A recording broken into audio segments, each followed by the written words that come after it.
2 രാജാക്കന്മാർ അധ്യായം 9. യേഹു ഇസ്രായേൽ രാജാവ്. എലീഷ പ്രവാചകൻ പ്രവാചക ഗണത്തിൽ ഒരുവനെ വിളിച്ചു പറഞ്ഞു, അരമുറുക്കി ഒരു പാത്രം തൈലമെടുത്ത് റാമോത്ത് ഗിലെയാദിലേക്ക് പോവുക. അവിടെ എത്തി നിംഷിയുടെ പൗത്രനും യഹോഷാഫാത്തിന്റെ പുത്രനുമായ യേഹുവിനെ അന്വേഷിക്കുക. അവനെ ഒറ്റയ്ക്ക് ഉള്ളറയിലേക്ക് വിളിച്ചു കൊണ്ടുപോവുക. അവന്റെ തലയിൽ തൈലം ഒഴിച്ചുകൊണ്ട് പറയുക, കർത്താവ് അരുളി ചെയ്യുന്നു, ഇസ്രായേലിന്റെ രാജാവായി ഞാൻ നിന്നെ അഭിഷേകം ചെയ്യുന്നു. പിന്നെ അവിടെ നിൽക്കാതെ വാതിൽ തുറന്ന് ഓടുക. പ്രവാചക ഗണത്തിൽപ്പെട്ട ആ യുവാവ് റാമോത്ത് ഗിലെയാദിലേക്ക് പോയി.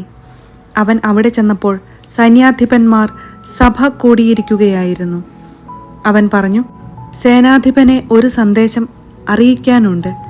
യേഹു ചോദിച്ചു, ഞങ്ങളിൽ ആർക്കാണ് സന്ദേശം?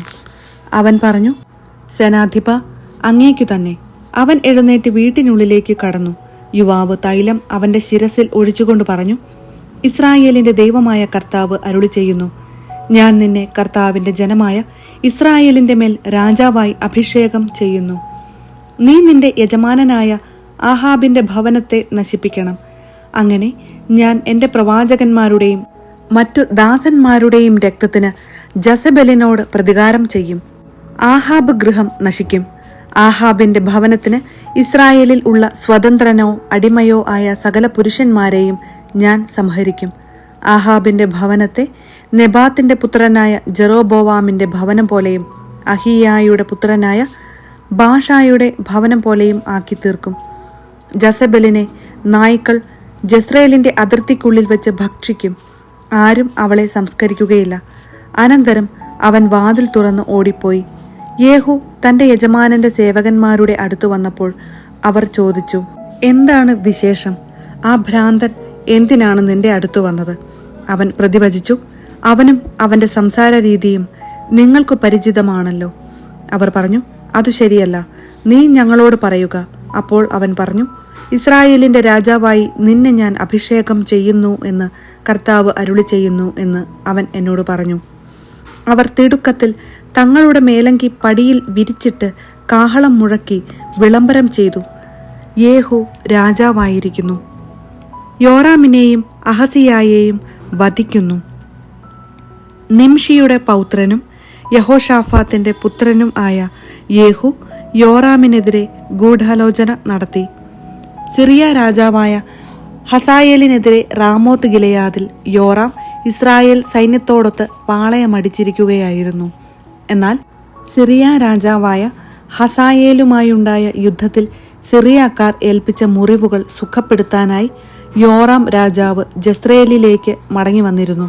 യേഹു പറഞ്ഞു, നിങ്ങൾ എൻ്റെ കൂടെയാണെങ്കിൽ നഗരം വിട്ട് ആരും ജസ്രയേലിൽ പോയി വിവരം പറയാതിരിക്കട്ടെ. അനന്തരം യേഹു തേരിൽ കയറി ജസ്രയേലിലേക്ക് പോയി. യോറാം അവിടെ കിടക്കുകയായിരുന്നു. യൂദാ രാജാവായ അഹസിയ യോറാമിനെ സന്ദർശിക്കാൻ വന്നിരുന്നു. ജസ്രയേൽ ഗോപുരത്തിലെ കാവൽക്കാരൻ യേഹുവും കൂട്ടരും വരുന്നത് കണ്ട്, ഇതാ ഒരു സംഘം എന്ന് പറഞ്ഞു. ഒരു കുതിരക്കാരനെ അയച്ച് സമാധാനപരമായിട്ടാണോ വന്നിരിക്കുന്നത് എന്ന് അവരോട് ചോദിക്കുക എന്ന് യോറാം പറഞ്ഞു. അങ്ങനെ ഒരുവൻ അവരുടെ അടുത്തേക്ക് കുതിരപ്പുറത്ത് പുറപ്പെട്ടു. അവൻ പറഞ്ഞു, സമാധാനത്തിലാണോ വന്നിരിക്കുന്നത് എന്ന് രാജാവ് അന്വേഷിക്കുന്നു. യേഹു പറഞ്ഞു, സമാധാനവുമായി നിനക്കെന്ത് ബന്ധം? എൻ്റെ പിന്നാലെ വരുക. കാവൽക്കാരൻ യോറാമിനോട് പറഞ്ഞു. ദൂതൻ അവരുടെ സമീപമെത്തി, എന്നാൽ മടങ്ങി വരുന്നില്ല. രണ്ടാമതും ഒരു കുതിരക്കാരനെ അയച്ചു. അവനും ചെന്നു പറഞ്ഞു, സമാധാനത്തിലാണോ വന്നിരിക്കുന്നത് എന്ന് രാജാവ് അന്വേഷിക്കുന്നു. യേഹു മറുപടി പറഞ്ഞു, സമാധാനവുമായി നിനക്കെന്തു ബന്ധം? എൻ്റെ പിന്നാലെ വരുക. കാവൽക്കാരൻ വീണ്ടും അറിയിച്ചു. അവൻ അവിടെ എത്തി, എന്നാൽ മടങ്ങുന്നില്ല. നിംഷിയുടെ മകനായ യേഹുവിനെ പോലെ ഉഗ്രതയോടെയാണ് അവൻ രഥം ഓടിക്കുന്നത്. രഥം ഒരുക്കാൻ യോറാം പറഞ്ഞു. അവൻ അങ്ങനെ ചെയ്തു. ഉടനെ ഇസ്രായേൽ രാജാവായ യോറാമും യൂദാ രാജാവായ അഹസിയായും തങ്ങളുടെ രഥങ്ങളിൽ കയറി യേഹുവിനെ കാണാൻ പുറപ്പെട്ടു. ജസ്രയേൽക്കാരനായ നാബോത്തിന്റെ സ്ഥലത്തു വെച്ച് അവനെ കണ്ടുമുട്ടി. യോറാം, നീ സമാധാനത്തിലാണോ വന്നിരിക്കുന്നത് എന്ന് ചോദിച്ചു. അവൻ പറഞ്ഞു, നിന്റെ അമ്മ ജസബലിന്റെ വിഗ്രഹാരാധനയും ആഭിചാരവും ഇത്രയധികമായിരിക്കെ എങ്ങനെ സമാധാനമുണ്ടാകും? യോറാം കുതിരയെ തിരിച്ച് അഹസിയ ഇതാ രാജദ്രോഹം എന്നു പറഞ്ഞുകൊണ്ട് പലായനം ചെയ്തു. യേഹു യോറാമിനെ സർവശക്തിയോടും കൂടെ വില്ലു വലിച്ച് എയ്തു. അസ്ത്രം അവന്റെ തോളുകളുടെ മധ്യേ തുളച്ചു കയറി ഹൃദയം ഭേദിച്ചു. അവൻ തേരിൽ വീണു. യേഹു തന്റെ അംഗരക്ഷകൻ ബിദ്കാറിനോട് പറഞ്ഞു, അവനെ എടുത്തുകൊണ്ടുപോയി ജസ്രയേൽക്കാരനായ നാബോത്തിന്റെ ഭൂമിയിൽ എറിയുക. ഞാനും നീയും ഇരുവശങ്ങളിലും ആഹാബ് പിന്നിലുമായി സവാരി ചെയ്യുമ്പോൾ കർത്താവ് അവനെതിരെ അരുളി ചെയ്ത വചനം നീ ഓർക്കുക. കർത്താവ് അരുളി ചെയ്യുന്നു, ഇന്നലെ ഞാൻ കണ്ട നാബോത്തിന്റെയും അവന്റെ പുത്രന്മാരുടെയും രക്തമാണേ, ഇവിടെ വച്ചു തന്നെ ഞാൻ നിന്നോട് പ്രതികാരം ചെയ്യും. അതിനാൽ കർത്താവിന്റെ വാക്കനുസരിച്ച് അവനെ എടുത്തുകൊണ്ടുപോയി അവിടെ എറിയുക. യൂദാ രാജാവായ അഹസ്യ ഇതുകണ്ട് ബത്ഹഗാൻ ലക്ഷ്യമാക്കി ഓടി.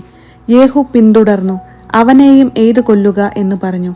തേരോടിച്ചു പോകുന്ന അവനെ ഇബ്ലയാമിന് സമീപമുള്ള ഗൂർ കയറ്റത്തിൽ വച്ച് അവർ എയ്തു. അവൻ മെഗിദോയിലേക്ക് പലായനം ചെയ്തു, അവിടെ വെച്ച് മരിച്ചു.